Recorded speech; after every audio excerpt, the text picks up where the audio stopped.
The city of Detroit says it is ready for the snow and the massive job of clearing it that lies ahead. Almost 1,900 miles of roads in the city will need to be plowed. And with a foot of snow in the forecast, that is a very tall order.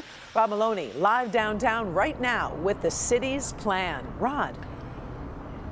Yeah, Karen Devin, take a look at the sign right here, because if you live in the city of Detroit, you need to be paying attention to this for the first time. The mayor bracing for the worst, hoping for the best, but it's activating its snow emergency routes program. So if you have one of these on your street, you need to get your vehicle off the road right away, as in like before midnight.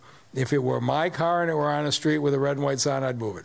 Mayor Duggan making it clear, even though the weather this afternoon's downright balmy, the city's preparing for the worst. With the emergency declaration, 75 of the city's major throughways, like Michigan Avenue and Woodward, will become towing and ticketing zones. All vehicles have to be off the street by midnight tonight. We're going to try not to be overly harsh. On the other hand, in a huge snowstorm, police, fire, and ambulances have to get through. It's why those red and white signs are there, say snow emergency, and so we'll try to be reasonable what we do. But the mayor says it's going to get serious out there with possible $1,000 fines. It's also important to point out side streets are not included in this.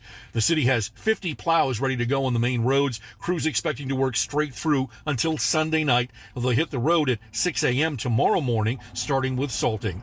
The mayor's goal is to have all the city streets plowed by Monday morning rush hour.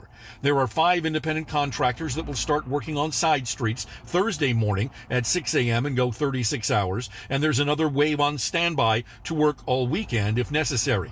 Terry Payne Jr. of Payne Landscaping asks people to be nice to them out there. We try to make sure that they are aware that if you don't have to leave for any reason, that's very important to just wait for us to come down, or be prepared and already know that if you do shovel yourself out before we come down, that you will have to do it again. Now, if you're wondering, do I need to put the trash out? You can. They are going to have the trash trucks out and working. Also, the bus routes are going to be working. But again, that sign tells you what you need to know. If you live in one of these main thoroughfares, move the car before midnight. Reporting live in Corktown, Rod Maloney, Local 4. Always appreciate it. Thank you, Rod.